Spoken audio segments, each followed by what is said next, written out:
Welcome है। राजी में टेलीफोन लाइन पे ज्वाइन किया है member national assembly Saira Bano साहिबा। जीडीए से उनका ताल्लुक है। बुनियादी तौर तो पाकिस्तान मुस्लिम लीग फंक्शनल से उनका ताल्लुक है और असेंबली में बड़ा एक रोल होता है उनका। बड़ी डायनामिक हैं, हमेशा बेहतरीन पॉइंट ऑफ व्यू देती हैं। मेरे साथ टेलीफोन लाइन पे मैं आपको वेलकम करता हूं अपने शो में। अस्सलाम वालेकुम।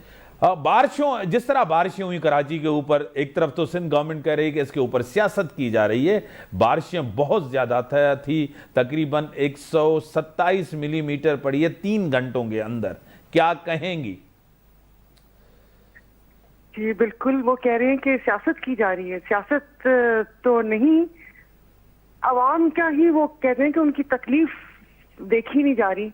और अगर ये कह रहे हैं कि ज्यादा बारिश हुई है तो आपको पता तो है कि यही तो कहते हैं कि ज्यादा बारिश होती है तो ज्यादा पानी आता है। तो वो मेरे ख्याल में ज्यादा बारिश हो गई है और संभाल नहीं गई।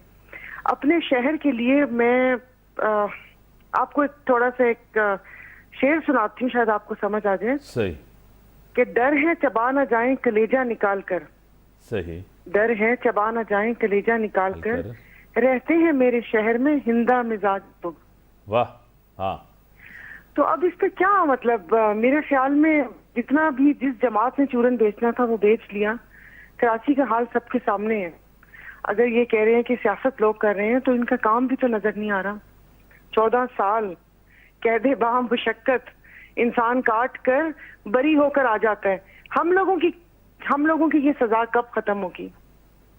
आपको खुद पता है कि कराची के अंदर, कराची के साथ जो हुआ, एमक्यूएम भी हमेशा गवर्नमेंट में, अभी भी एमक्यूएम गवर्नमेंट में है, वो भी तनकीद करें। आपको पता है सेकंड फेज इलेक्शन का आ रहा है, बल्दियाती इलेक्शन का, और पीटीआई की परफॉर्मेंस भी आपके सामने है। फर्स्ट फेज में आपको कितनी सीट्स मिली, और जीडीए को बहुत ज़्यादा मिली हैं, जेयूआईएफ को, तहरीक इंसाफ को नहीं मिली। आपको खुद पीटीआई को तो बहुत ही कम मिली। वो जहन में रखकर यही सियासत कर रहे हैं कि सेकंड फेज में लोग हमें ज़्यादा वोट देंगे। क्या कहेंगे? आई डोंट नो क्या कर रहे हैं। वो तो बयान तो उनका आ गया कि लोगों ने जी उनके हक में बोल दिया, लेकिन इस शहर के साथ वो कह रहे हैं ना कि सौतेला सलूक किया जा रहा है। मुझे नहीं पता कि वो हम लोग का एक इकोनॉमी हब है। ये पूरे पाकिस्तान, पंजाब का बजट एक तरफ और हमारे एक लालू खेत एक तरफ, कमाऊ पूत है ये कराची।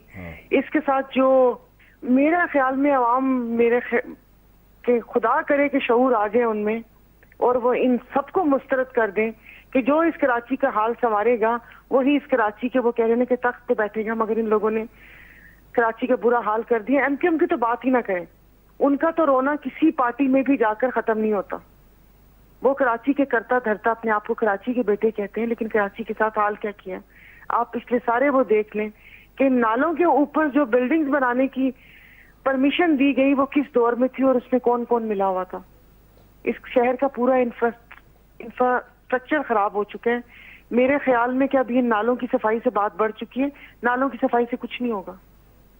आपको पता है जिस तरह गवर्नमेंट थी इमरान खान की, इमरान खान भी 3.5-4 साल में एक रात भी सिंध में कहीं नहीं रुके। कराची में भी एक नहीं। कराची जो है इतना बड़ा है, इसमें 3-4 लाहौर आ जाएं। जिस तरह कराची हर दौर में नज़रअंदाज हुआ है, इससे आप तस्लीम करेंगे कि हर दौर में नज़रअंदाज हुआ है, जिसकी भी गवर्नमेंट हो, चाहे नून लीग की गवर्नमेंट हो, तहरीक इंसाफ की गवर्नमेंट हो, पीपल्स पार्टी, हर दौर में नज़रअंदाज हुआ है। कि सदर कराची के, हमारे 3 वुज़रा कराची के, हमारे 14 एमएनए कराची के, लेकिन कराची पे सियासत ही, ये जो एक 18th अमेंडमेंट की जो शील्ड में आ जाती थी कि जहां पर वो कहते हैं कि यहाँ हम लोगों का वो नहीं, लेकिन करना चाहते तो बहुत कुछ कर सकते थे। गवर्नर आपके कराची के थे, लेकिन आपको ये नहीं कहा, मतलब ये प्लान कर सकता कि पूरे कराची को, लेकिन जिन जिन हलकों में इनके एमएनए थे उन हलकों में तो कोई काम नजर आता। इन्होंने नहर ख़याम को बड़ा वो एक उठा था कि इस नहर ख़याम को साफ करके और यहाँ पर कश्तियां चला करेंगी। नहर ख़याम में तो कश्ती नहीं चली, लेकिन शहर में कश्तियां चल चुकी। आपको पता है कि फिर आज एक चीज़ कही जाती है, इंटरनेशनल मार्केट में पेट्रोल कम हुआ है, 18-20 रुपए का एक रिलीफ अवाम को दिया जा रहा है। गवर्नमेंट कह रही है कि हम आहिस्ता आहिस्ता लोगों को रिलीफ देंगे। आपको खुद पता है महंगाई है, बेरोजगारी है। आपने बड़ी तनकीद की है असेंबली के अंदर, टॉक शोज में। क्या लग रहा है कि अवाम को रिलीफ मिलेगा जितनी महंगाई बढ़ गई, जितने हालात खराब हो गए? क्या कहेंगे? ना कि अपने हाकिम की फकीरी पर मुझे तरस आता है जो गरीबों से पसीने की कमाई मांगे। सही। तो ये क्या कर सकते हैं, नहीं कर सकते हैं। इसमें भी इनके किसी की कोई, वो कह रहे हैं ना कि अब जैसे आप सुन रहे हैं कि जो पंजाब में भी ऐलानात हुए और ये पेट्रोल का हो रहा है, कि इसके पीछे भी यही कॉन्सिक्वेंसी है कि इनके 17 जुलाई का जो ज़मीनी इंतखाब थे, मतलब जो सुनने में आ रहा है। लेकिन मैं आपको सच बता रही हूँ कि अवाम के लिए कोई नहीं सोचता। अगर आप ये सोच रहे हैं ये कोई रिलीफ देंगे, अगर मैं कह रही हूँ कि अगर वो वापस से 150 भी कर दे, अभी जो हालात हो चुके हैं लोग नहीं अफोर्ड कर सकते। एक जो डेली वेजेस वाले को तो छोड़े, 15 से 20 हजार रुपए जिसकी तनख्वाह है, वो कहाँ से ये सारी चीजें अफोर्ड कर सकते हैं? ये पेट्रोल, ये सफर, ये खाना या पीना, या अपनी कोई एक चीज भी हम हुकूमत पे वो नहीं कर सकते। अगर आप कहें कि हाँ हमारे पाकिस्तान में इलाज मुआवजे की बहुत अच्छी है, इलाज सही होता है, तो चलें आप उस तरफ से वो हो। ना पब्लिक ट्रांसपोर्ट है, ना इलाज है, ना तालीम की सहूलत है। सारा बानो साहब, आप मैंने खुद आपको चीज़ों का पता है क्योंकि आपकी हर नज़र पड़ती है अवामी इश्यूज़ पे, और बहुत से इश्यूज़ हैं, मैं आपसे एग्री करता हूँ, बहुत से मसाइल हैं, बहुत से बड़े बहरान है। हल क्या है इसका? इलेक्शन हल है? क्या हल क्या है? हल की तरफ जाएं, हल किसी से पूछें। तो इमरान खान कहते हैं दोबारा मुझे हुकूमत दे दो, मेरा दौर बड़ा अच्छा था, बेहतर था, मैं दोबारा आऊँगा, 2/3 में छोटी जमातें हमें ब्लैकमेल करती थी। हल क्या है? नहीं देखिए, हल तो किसी के पास भी नहीं है। तो अगर वो कह रहे हैं कि हल ये होगा, वो हल नहीं हो सकता। इस मुल्क के हर इदारे को तेजाब से गुस्ल की जरूरत है। तेजाब के हुक्मरान हो, तेजाब से गुस्ल की जरूरत है, वो नहीं हो सही हो सकता। अगर कोई कहता है कि सही कर दे, पाक की मदद हो और ऐसा हो जाए, आई एम सॉरी, मेरा मतलब पता नहीं, आई डोंट, लोग इस बयान पे मुझे कितना बुरा भला बोलेंगे, लेकिन ना कि चेहरे नहीं निजाम बदलो। तो मैं कहती हूँ बस थोड़ी सी आवाम भी बदल लेते हैं। सही, मतलब तो आप कह रहे हैं कि right person for right vote हो जाए तो बेहतरी आ सकती है, बेहतरी या आप कह रहे हैं कि नेशनल गवर्नमेंट या नेशनल गवर्नमेंट? वैसे तो वो है, आप पहले अपने आप को, अगर हम मैं भी अगर कोई इनकलाब चाहती हूँ तो मैं पहले अपने आप को बदलूंगी।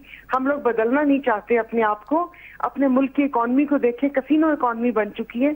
हर बंदा 2+2 करने के चक्रों में होता है।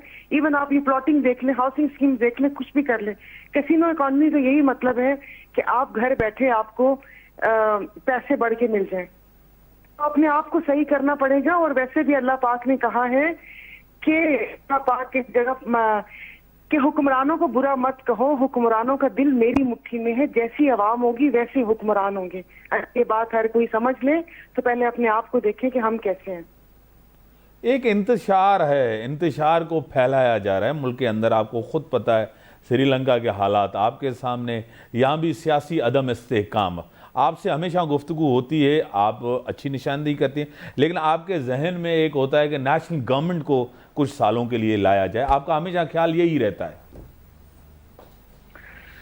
वो कहते हैं ना कि वो फिर उसमें ये वाले बातें नहीं होंगी ना, जो ये कहते हैं कि छोटी जमातें ब्लैकमेल करती हैं, मैं किसी के दबाव में आ गया, पहले हमें काम नहीं करने दिया जाता था। अब नेशनल गवर्नमेंट में, अच्छा सॉरी, मैं वो प्रेसिडेंशियल फॉर्म समझी थी। नेशनल गवर्नमेंट में देखिए, अब अल्लाह करे क्या उसमें बेहतरी आ सकती है। ये भी तो आपको ऐसे ही लग रहा है सबसे तजर्बा गाह है पाकिस्तान, जिसने आया उसने तजर्बा किया, तो एक तजर्बा फिर ये नेशनल गवर्नमेंट का भी करके देख लें कि क्या होता है। लेकिन वो कहते हैं ना, ये बेल मुंडे नहीं चढ़ेगी। हर बंदा, वो कहते हैं कि उसको पावर चाहिए। आपको खुद पता है 2 पार्टियों के अलावा, पीटीआई के अलावा और जीडीए के अलावा, बाकी तो सब सियासी जमातें इस गवर्नमेंट के साथ हैं, सब तजर्बेगार हैं, बार बार इक़्तिदार में आए, तजर्बा है, मैशत का पता है, सियासत का पता है, गवर्नेंस का पता है, सब कुछ है। ये सारा सिस्टम तो इसी तरह नहीं लग रहा कि यही नेशनल गवर्नमेंट है। नहीं, ये तो नहीं आ सकती और ये चल भी नहीं सकते। अब देखिए ना, अब एमक्यूएम के थोड़े थोड़े वो शिकवे आप लोगों ने देखा आना शुरू हो गए हैं। JUIF बोलना शुरू हो गई है, जो बल्दियाती इलेक्शन पे बोली थी। मैं तो उनके बयानात मुझे याद आते हैं, जो मैंने आपके शायद पिछले प्रोग्राम में भी कहा था कि सिंधी टोपी टोल प्लाजा से बाहर उतार कर आए। सूबा हमारा हक है, ये सिंधी डोमिसाइल वाले को यहाँ पर नौकरी नहीं मिलेगी। तो आप खुद सोचिए सारे इकट्ठे कैसे हो गए।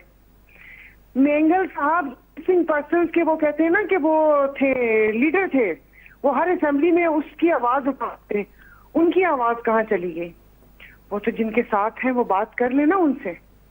बड़ी मेहरबानी, आपने टाइम दिया। आपसे दोबारा भी शो करेंगे ज़रूर आपके साथ। आपका बड़ा अच्छा पॉइंट ऑफ व्यू होता है, मैं हमेशा अप्रिशिएट करता हूँ आपके पॉइंट ऑफ व्यू। इन्हें संगत इजाज़त, अल्लाह हाफ़िज़।